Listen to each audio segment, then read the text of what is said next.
Guys, we were discussing SN2 reaction mechanism या SN1 reaction mechanism. कौन सा mechanism discuss कर रहे थे? SN2 डिस्कस कर रहे थे ना? यू आर नोइंग और व्हाट? याद है सबको कि नहीं? SN2 डिस्कस कर रहे थे ना? तो SN2 रिएक्शन का यही एग्जांपल लिया था ना हम लोगों ने, hydrolysis of CH3Br by NaOH. Hydrolysis of CH3Br by NaOH. किसी भी सब्सटेंस को NaOH KOH के साथ रिएक्ट करके उसका लिविंग ग्रुप की जगह पे OH ग्रुप लाना, ये भी, एंड उससे क्या, इन जनरल अल्कोहल टाइप का कंपाउंड या जिसमें कार्बन को OH ग्रुप जुड़ा हुआ है ऐसा कंपाउंड बनाना, ये भी हाइड्रोलिसिस ही है. एंड मिथिल ब्रोमाइड का hydrolysis by NaOH and formation of methyl alcohol and NaBr, ये रिएक्शन SN2 रिएक्शन का एग्जांपल के फॉर्म में हम लोगों ने देखा था. आया ना? यही देखा था ना? यही देखा था ना हम लोगों ने? यही एग्जांपल देखा था कि नहीं? फटाफट बोलो. आप लोग कुछ बोल नहीं रहे हो इसलिए मैं ही बोल रहा हूँ. यही एग्जांपल देखा था कि नहीं? I am asking everyone. यही एग्जांपल देखा था कि नहीं? We have discussed the same example or not? We have discussed the same example or not?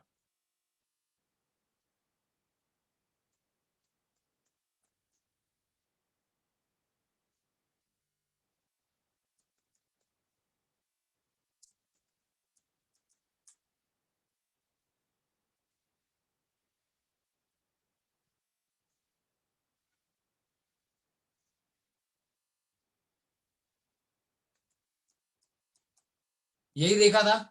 इस रिएक्शन का काइनेटिक स्टडी हमारे पास था और kinetic study of this reaction indicates that rate of reaction is proportional to concentration of CH3Br as well as concentration of OH minus. यानी कि nucleophile and substrate दोनों के कंसंट्रेशन के ऊपर इस रिएक्शन का रेट डिपेंडेंट है. मतलब दूसरी भाषा में ये रिएक्शन होते वक्त, इस रिएक्शन की स्लो स्टेप या रेट डिटरमाइनिंग स्टेप के वक्त दोनों nucleophile and base, nucleophile and base नहीं कहना चाहिए, न्यूक्लियोफाइल एंड सबस्ट्रेट दोनों प्रेजेंट होने चाहिए, तभी जाके रेट दोनों के कॉन्सेंट्रेशन के ऊपर डिपेंडेंट है. रेट दोनों के कॉन्सेंट्रेशन के ऊपर डिपेंडेंट है मतलब स्लो स्टेप होते वक्त दोनों सबस्ट्रेट एंड न्यूक्लियोफाइल वो दोनों ही प्रेजेंट है रिएक्शन मिक्सचर में. इसका मतलब दोनों ही अगर प्रेजेंट है तो न्यूक्लियोफाइल क्या करेगा? कार्बन, जो इलेक्ट्रोफिलिक कार्बन है लिविंग ग्रुप को बॉन्डेड, उस कार्बन के साथ बॉन्ड बनाएगा. यानी कि C न्यूक्लियोफाइल या COH is the nucleophile. Nucleophile कौन है? OH ग्रुप या OH माइनस. तो COH bond formation and Br कौन है? Leaving group. CBr bond breaking. CBr bond breaking. ये दोनों स्टेप्स क्या होती होंगी? साइमल्टेनियसली होती होंगी क्योंकि दोनों प्रेजेंट है. मतलब ये दोनों स्टेप C न्यूक्लियोफाइल यानी कि COH bond formation and CBr bond breaking must occur simultaneously. यानी कि रिएक्शन जो SN2 it should proceed through क्या, यहाँ पे ट्रांजिशन स्टेट बनती होगी. It should proceed through transition state and it should proceed through transition state and सबसे important चीज,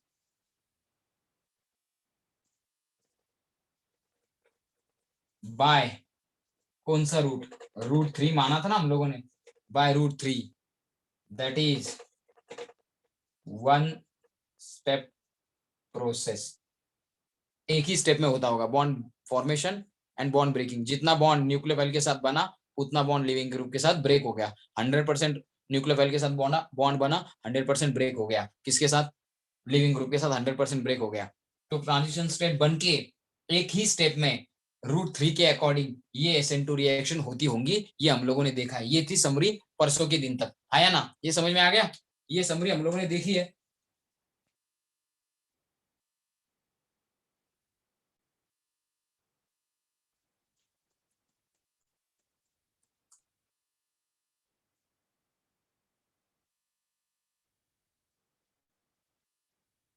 ये समरी हम लोगों ने देखी है कि नहीं?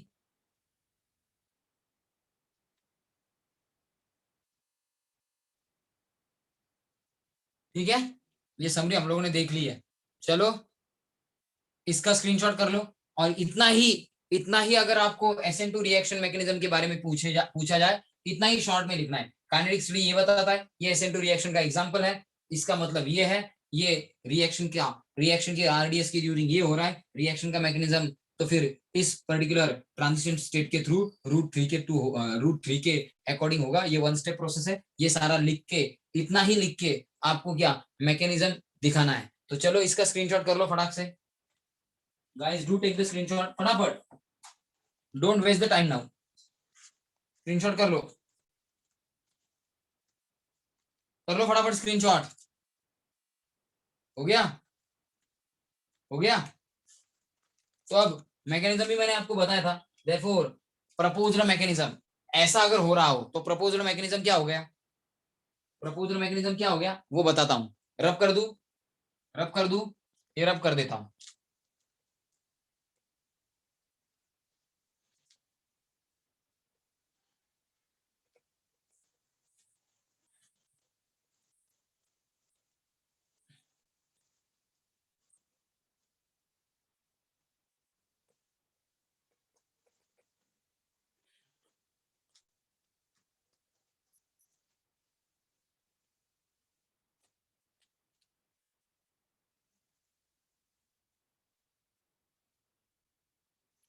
Wait a minute guys.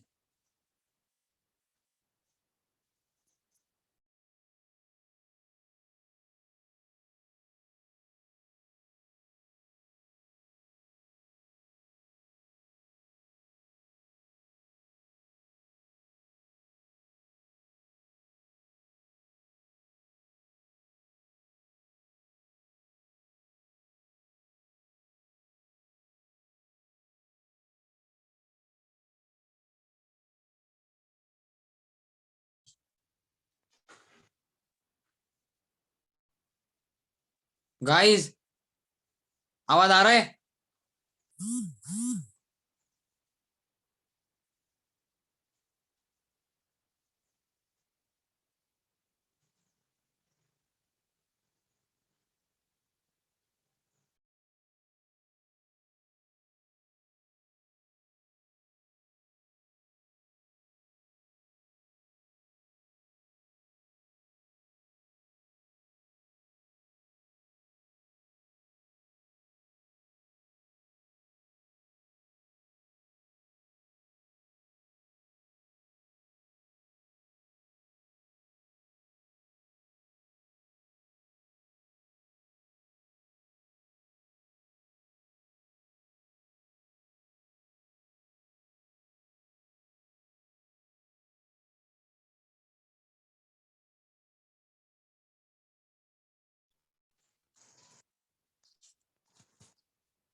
Guys दिख रहा है बोर्ड? बोर्ड दिख रहा है सबको? तो therefore mechanism of SN2 reaction जो है प्रपोज कैसे किया जाएगा, या जो भी हमारे पास अब डेटा गैदर हुआ है उसके अकॉर्डिंग हम लोग कैसे लिख सकते हैं। देखो जरा, उस दिन भी दिखाया था, इस दिन भी दिखाऊंगा, आज के दिन। लुक एट दिस, इसको मैंने H1 नाम दिया था।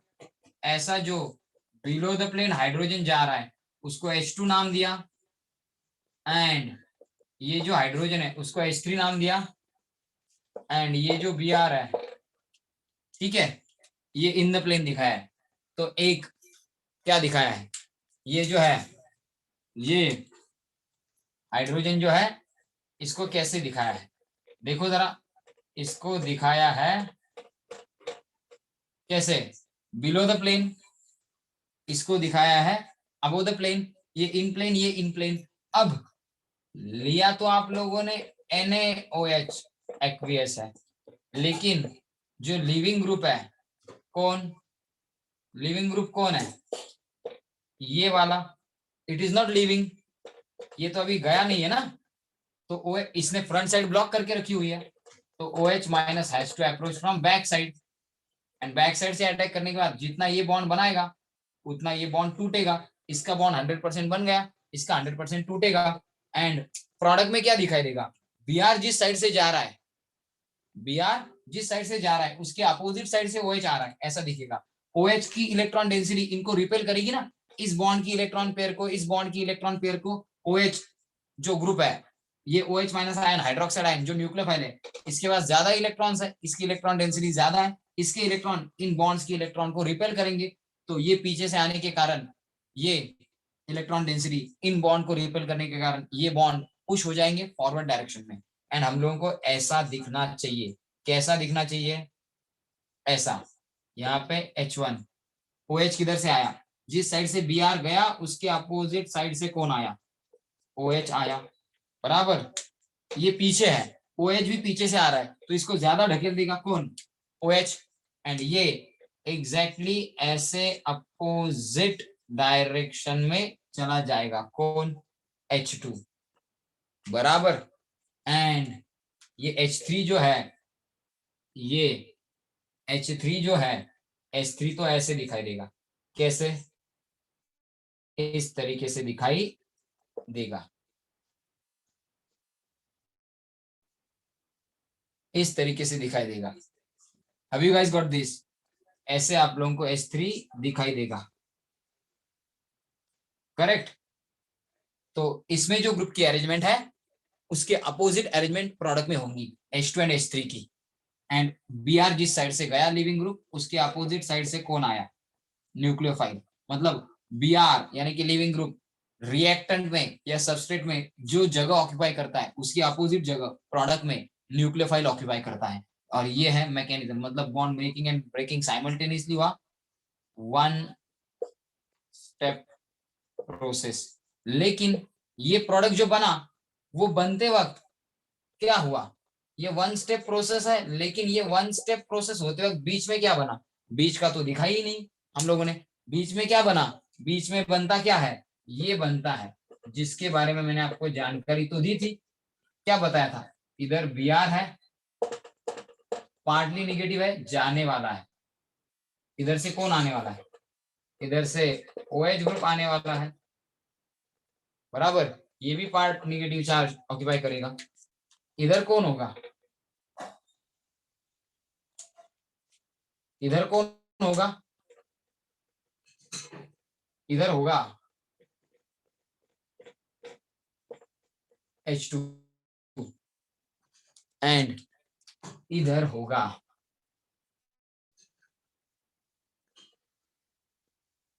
H3।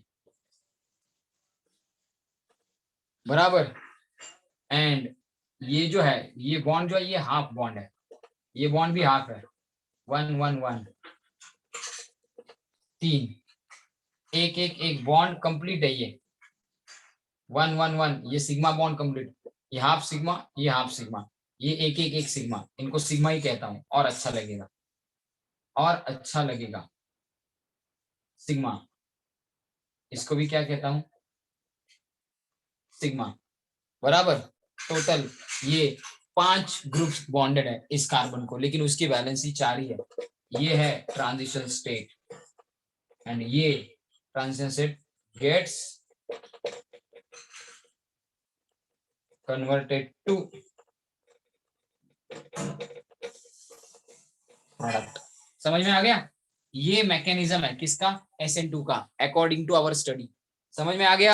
SN2 का मैकेनिज्म यही मैंने उस दिन आपको लिख के दिया था, यही मैंने आपको लिख के दिया था। सो ट्रांजिशन स्टेट बन के फिर प्रोडक्ट में कन्वर्ट हो जाती है, ट्रांजिशन स्टेट बन के फिर प्रोडक्ट में कन्वर्ट हो जाती है। Have you guys got this? समझ में आया कि नहीं? ये सबको समझ में आया? ये सबको समझ में आया? इतना ही लिखना है, इतना ही लिखना है। आज के दिन के जो 2 स्क्रीनशॉट है ना, उतना ही लिखना है आपको। अगर 2 मार्क के लिए बोर्ड में पेपर में क्वेश्चन आए तो 2 मार्क के लिए बोर्ड में क्वेश्चन आए, 3 मार्क के लिए क्वेश्चन आए, इतना ही लिखना है। और आगे थोड़ा सा क्या लिखना है मैं बोल दूंगा। यहां तक समझ में आ गया? यहां तक समझ में आ गया? तो इसको मैं डिस्क्राइब करूंगा, आप इस मैकेनिज्म को मैं डिस्क्राइब करूंगा, आप थोड़ा सा इस मैकेनिज्म को डिस्क्राइब करूंगा। और ग्रुप की अरेंजमेंट कैसे बदलती है ये भी मैं बताऊंगा। ग्रुप की अरेंजमेंट, कार्बन के अराउंड ग्रुप की अरेंजमेंट जो है उसे स्टीरियो केमिस्ट्री कहते हैं। कार्बन के अराउंड ग्रुप की जो अरेंजमेंट है उसे स्टीरियो केमिस्ट्री कहते हैं, क्योंकि group in space gets directed to specific direction in any 3D molecule. Specific direction में 4 ग्रुप्स होते हैं कार्बन के अराउंड। अगर कार्बन sp3 है तो टेट्राहेड्रल अरेंजमेंट ही होगी 4 ग्रुप्स की। बराबर। वो अरेंजमेंट जो है सबस्ट्रेट में 4 ग्रुप की, किसके अराउंड? कार्बन के अराउंड, वो अरेंजमेंट सेम रह गई है कि वो अरेंजमेंट चेंज होकर कुछ अलग अरेंजमेंट बन गई है, ये बताना। यानी कि यहाँ पे जो कार्बन है सबस्ट्रेट में, उसी पे अटैक हुआ है न्यूक्लियोफाइल का, उसी का लिविंग ग्रुप चला गया है और उसी को न्यूक्लियोफाइल अटैच हो चुका है या बॉन्ड बन चुका है न्यूक्लियोफाइल के साथ इसी कार्बन का। तो इस कार्बन के अराउंड 4 ग्रुप की जो अरेंजमेंट सबस्ट्रेट में थी वो सेम रह गई या चेंज हो गई, ये बताना, यानी कि स्टीरियो केमिस्ट्री बताना या कॉन्फ़िगरेशन बताना। स्टीरियो केमिस्ट्री बताना या कॉन्फ़िगरेशन बताना। तो कॉन्फ़िगरेशन बता के, स्टीरियो केमिस्ट्री बता के आप लोग क्या कर सकते हो, रिएक्शन SN2 है कि SN1 है ये भी प्रेडिक्ट कर सकते हो। तो ये स्क्रीनशॉट कर लिया है, ये स्क्रीनशॉट कर लो। आगे का पार्ट मैं समझाता हूँ फटाफट। यहां तक समझ में आया है ना, तो स्क्रीनशॉट कर लो।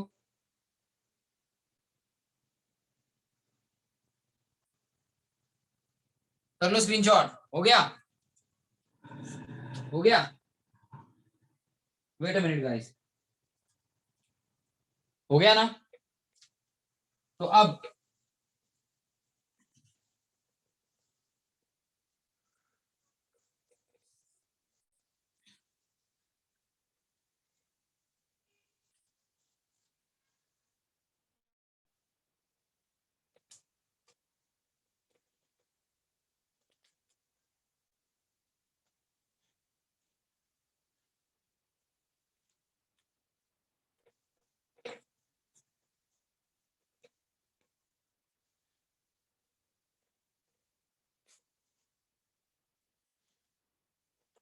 अब देखो, डिस्क्रिप्शन मैकेनिज्म का मैं देता हूं, मैकेनिज्म का डिस्क्रिप्शन वर्ड्स में देता हूं। दी न्यूक्लियोफाइल, NU माइनस मतलब न्यूक्लियोफाइल। कौन है न्यूक्लियोफाइल इस रिएक्शन में? हियर, यहाँ पे कौन है न्यूक्लियोफाइल? OH माइनस, यानी कि हाइड्रोक्साइड आयन। कहां से अप्रोच करेगा?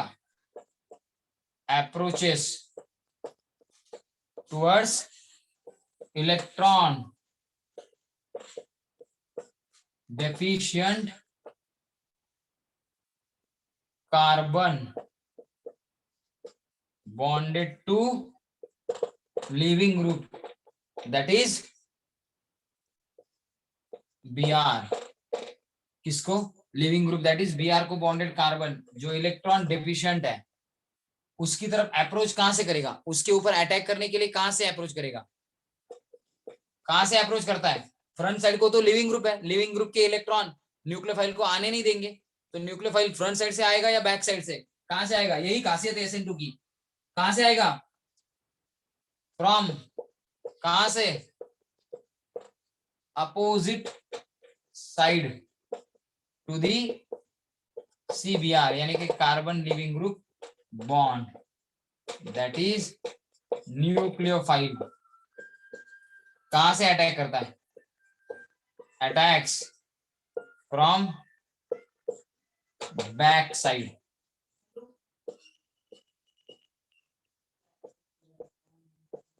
On electrophilic alpha carbon bonded to Br, that is leaving group को बॉन्डेड जो इलेक्ट्रोफिलिक अल्फा कार्बन है उसके ऊपर न्यूक्लियोफाइल बैक साइड से अटैक करता है। यस और नो? ये समझ में आ गया?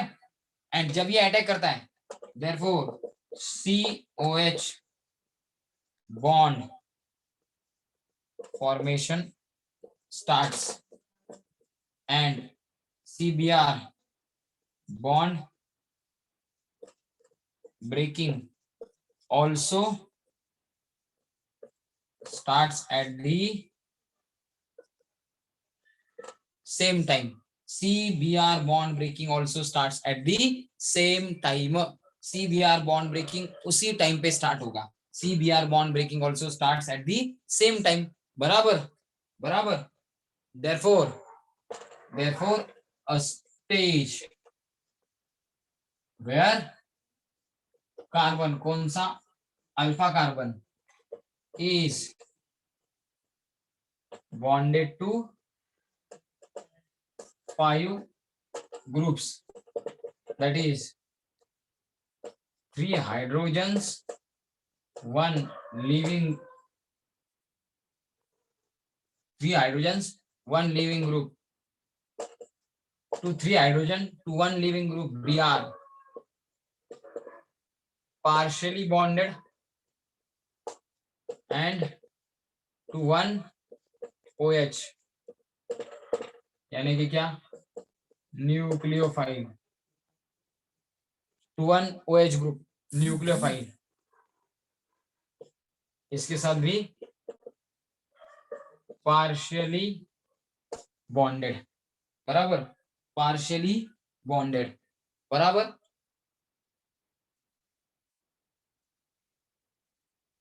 Also negative charge is partially on dash OH and on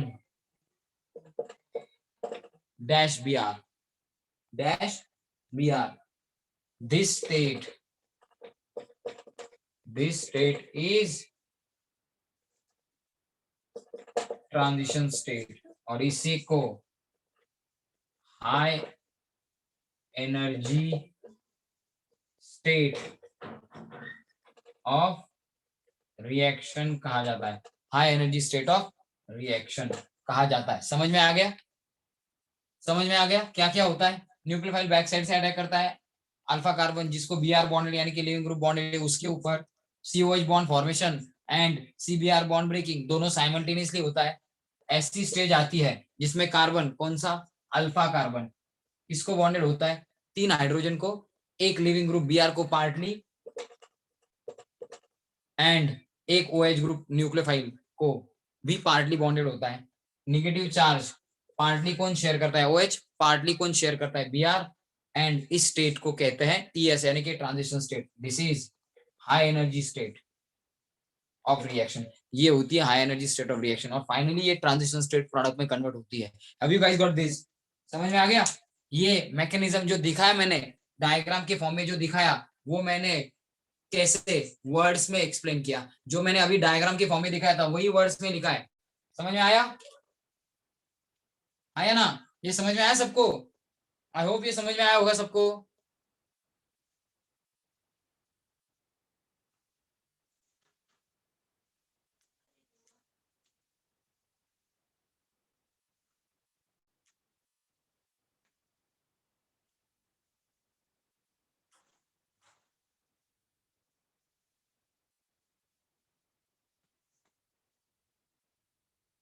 हो गया, स्क्रीनशॉट कर लिया, स्क्रीनशॉट कर लिया फटाफट।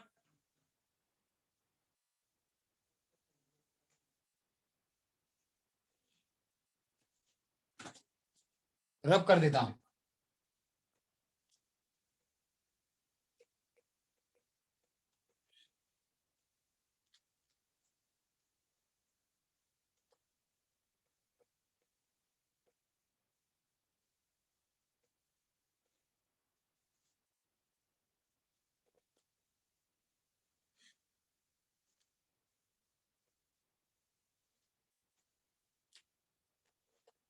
इस मैकेनिज्म को क्या कहते हैं, इस मैकेनिज्म को क्या कहते हैं, फटाफट बोलो। दिस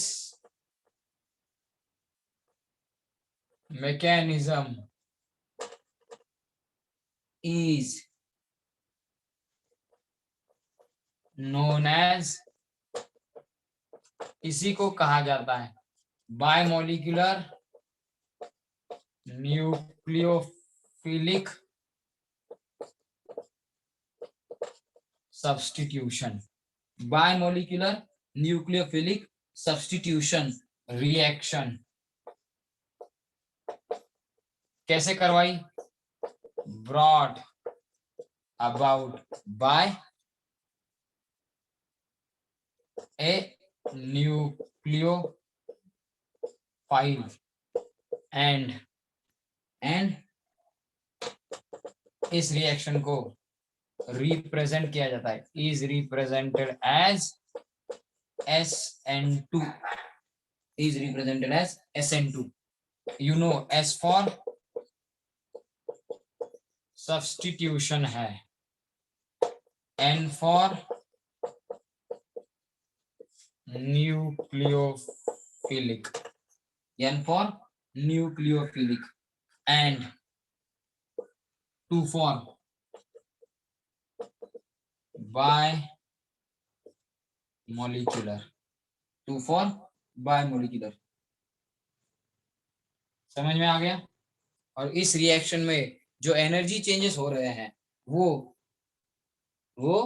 कैसे दिखाई जाएंगे? एक डायग्राम ड्रॉ करके, उस डायग्राम का नाम है एनर्जी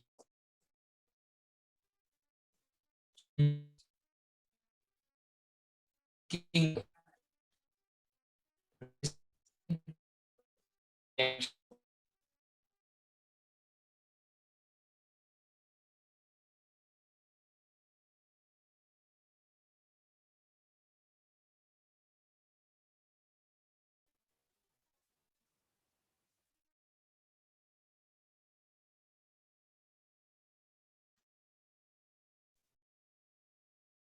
तो गाइस, जो एनर्जी चेंजेस है रिएक्शन में होने वाले, वो एनर्जी चेंजेस हम लोग कैसे शो करेंगे? Bye EPD. अब ईपीडी क्या है? Energy profile diagram. किसके लिए? SN2 के लिए।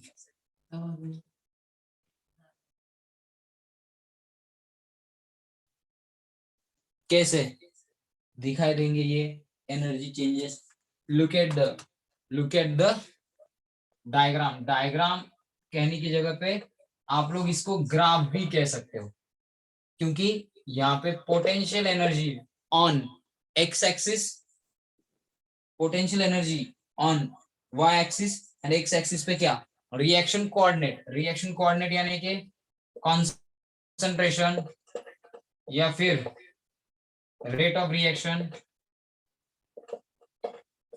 ये कोई भी फैक्टर यहाँ पे आप प्लॉट कर सकते हो, वो यहाँ पे प्लॉट कर सकते हो। यहाँ पे पोटेंशियल एनर्जी चेंजेस या टाइम भी, रिएक्शन कोऑर्डिनेट यानी कि टाइम भी ले सकते हो, टाइम वाइज कितना पोटेंशियल एनर्जी बढ़ या कम हो रहा है, ये इसका ग्राफ निकाल के भी आप लोग एनर्जी प्रोफाइल डायग्राम इस तरीके से दिखा सकते हो। तो कोई अगर आपको पूछे कि ये रिएक्शन कोऑर्डिनेट का मतलब क्या है, यू शुड से दैट यहाँ पे कॉन्सेंट्रेशन प्लॉट कर सकते हैं, रेट प्लॉट कर सकते हैं, टाइम प्लॉट कर सकते हैं। रिएक्शन कोऑर्डिनेट यानी कि रिएक्शन में जो जो मेजरेबल चेंजेस हो सकते हैं, वो सब चीजें जो हम लोग मेजर कर सकते हैं, वो मेजरेबल क्वांटिटीज, रिएक्शन के लिए जो भी मेजरेबल क्वांटिटीज है, दोज कम्स अंडर कैटेगरी या रिएक्शन कोऑर्डिनेट। उसमें कॉन्सेंट्रेशन आता है, रेट आता है, टाइम आता है, एक्सेट्रा एक्सेट्रा। तो आप यहाँ पे कॉन्सेंट्रेशन प्लॉट कर सकते हो, रेट प्लॉट कर सकते हो, टाइम प्लॉट कर सकते हो। मैंने आप लोगों को सिर्फ बता दिया कि रिएक्शन कोऑर्डिनेट की जगह पे क्या लिया जाना चाहिए। पोटेंशियल एनर्जी तो होनी चाहिए, क्योंकि एनर्जी प्रोफाइल डायग्राम है, पोटेंशियल एनर्जी में ही चेंज आएगा ना, किसके? रिएक्टेंट एंड प्रोडक्ट के। तो अगर रिएक्टेंट की पोटेंशियल एनर्जी इस लेवल पे है, रिएक्टेंट कौन है? You know better. रिएक्टेंट कौन है? फटाफट बोलो जरा, कौन है रिएक्टेंट यहाँ पे? CH3Br प्लस OH माइनस, दोनों कैटेगरी में आते हैं। यह है रिएक्टेंट्स। रिएक्टेंट इज अ एकदम ब्रॉड फ्रेज है, या ये फ्रेज हम लोग कब यूज करते हैं? जब हम लोगों को कलेक्टिवली सबस्ट्रेट एंड न्यूक्लियोफाइल या रिएजेंट दोनों के बारे में बताना हो, तो हम लोग कहते हैं reactant. So reactant this term summarises, reactant this term summarizes what? substrate as well as what? substrate as well as what? reagent, दोनों को मिलके ये टर्म कॉइन की गई है रिएक्टेंट। रिएक्टेंट यानी कि सिर्फ सबस्ट्रेट जिसके ऊपर रिएक्शन हो रही है वो सबस्ट्रेट यानी कि सबस्ट्रेट नहीं होता, या फिर सिर्फ रिएजेंट भी नहीं होता, दोनों को मिला के क्या कहा जाता है? रिएक्टेंट। या फिर सेपरेटली सबस्ट्रेट को सेपरेटली, रिएक्टेंट को या रिएजेंट को सेपरेटली, ऐसा कहा जाता है। लेकिन रिएक्टेंट यानी कि क्या? Substrate as well as reagent both. यहाँ पे OH minus is the reactive part of the reagent, ये न्यूक्लियोफाइल के फॉर्म में एक्ट हो रहा है, लेकिन ये आया तो रिएजेंट से ही है, इसलिए मैंने OH माइनस ही दिखाया है। Are you getting me? कुछ समझ में आ रहा है? अरे कुछ समझ में आ रहा है कि बाउंसर जा रहे हैं? मैं अकेला ही बड़बड़ा रहा हूं?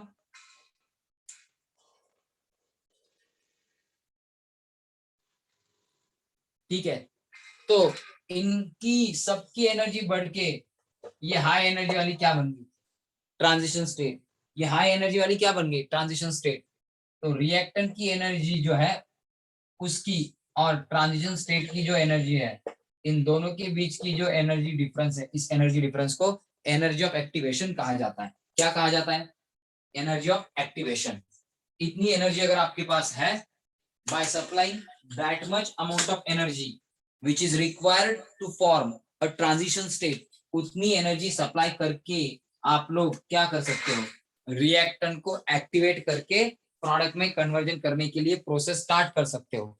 और ये ट्रांजिशन स्टेट फॉर्म हो गई तो वो फाइनली किस में कन्वर्ट होगी, that will finally get converted into product, इसमें प्रोडक्ट में, यानी कि CH3OH में कन्वर्ट हो जाएगी।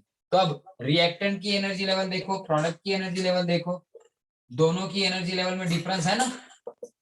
प्रोडक्ट की एनर्जी कम है इसलिए प्रोडक्ट मोर स्टेबल है, इसलिए तो बना है। रिएक्टेंट की एनर्जी ज्यादा है इसलिए तो प्रोडक्ट में कन्वर्ट हुआ है। तो इनके बीच का डिफरेंस जो है वो डेल्टा एच है, इनके बीच का डिफरेंस जो है डेल्टा एच है। एंड अगर from less stable reactant more stable product, more stable product यानी कि less energy वाला प्रोडक्ट फॉर्म जब फॉर्म होता है तब डेल्टा एच या तो निगेटिव या डेल्टा एच या तो पॉजिटिव भी हो सकती है।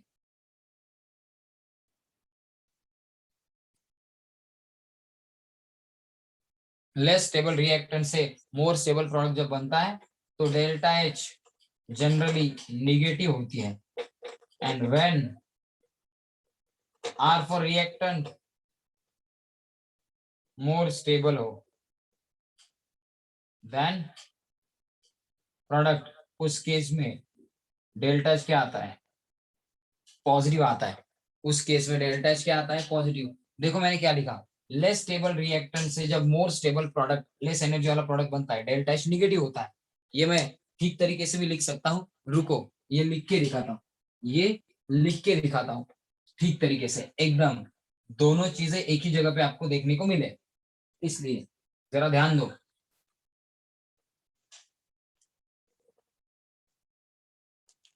शॉर्ट में लिख देता हूँ, प्रोडक्ट की एनर्जी कम व्हेन क्या,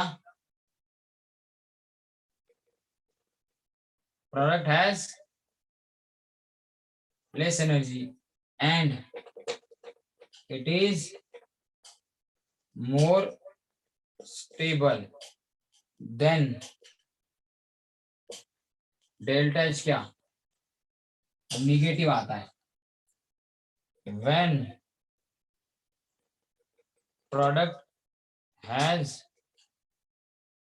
more energy and it is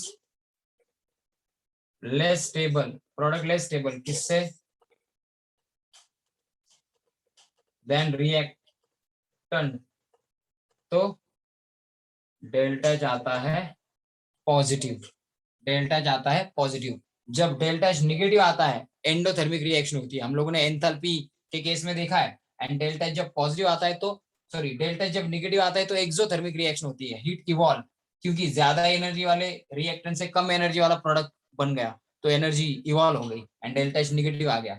जब प्रोडक्ट की एनर्जी ज्यादा होती है, प्रोडक्ट लेस स्टेबल होता है, प्रोडक्ट की एनर्जी ज्यादा होती है तो एनर्जी एब्सॉर्ब करके रिएक्टेंट प्रोडक्ट में कन्वर्ट हुआ है, मतलब क्या, डेल्टा एच पॉजिटिव आएगी, यानी कि डेल्टा एच पॉजिटिव मतलब एंडोथर्मिक, डेल्टा एच नेगेटिव मतलब एक्सोथर्मिक रिएक्शन। ये आप लोगों ने कब देखा है, हम लोगों ने ये डिस्कस किया है कब, एंथैल्पी के डेफिनेशन के वक्त थर्मोडायनेमिक्स में। समझ में आया। तो ये है ईपीडी, ये है एनर्जी प्रोफाइल डायग्राम किसकी, SN1 की, और एक ही स्टेप है इसलिए एक ही ट्रांजिशन स्टेट बनी।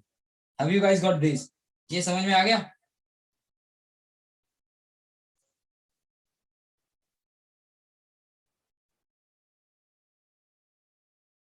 ये समझ में आया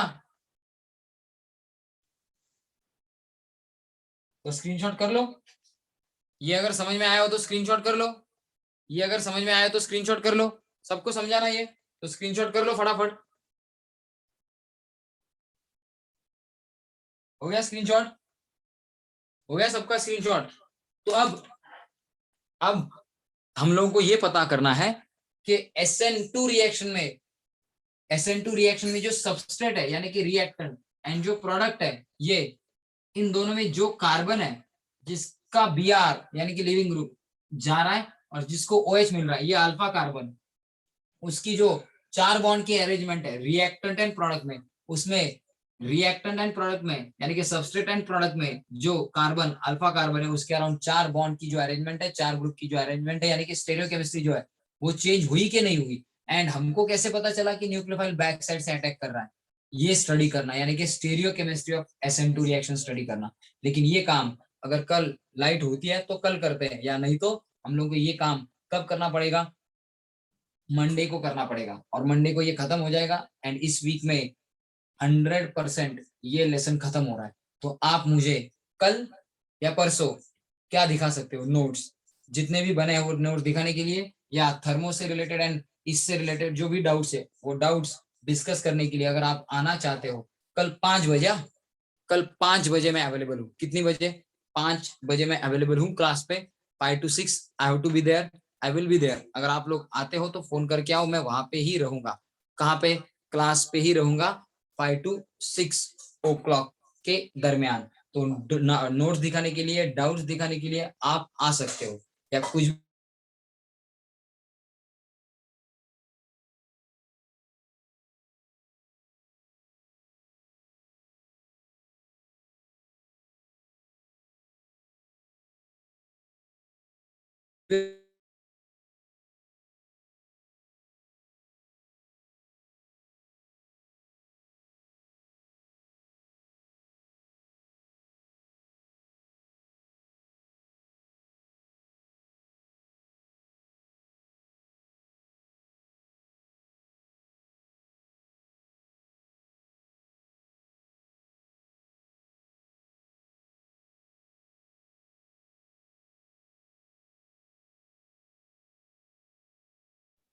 गाइस बोर्ड दिख रहा है क्या? तो स्टेरियो केमिस्ट्री हम लोग डिस्कस करेंगे कल की सेशन में, ठीक है? कब की सेशन में? कल की सेशन में मैं आपको मैसेज कर दूंगा, अगर कल पॉसिबल है तो कल ही ये वाइंड अप कर देंगे, ठीक है? कल ही ये वाइंड अप कर देंगे गाइस। चलो बाय गाइस, चलो बाय एवरीवन। इसके नोट्स दिखाने के लिए आ जाओ, कल मैं 5 to 6 अवेलेबल हूँ, ऐसे मैंने कहा था, वो मैं मैसेज डाल दूंगा, ठीक है?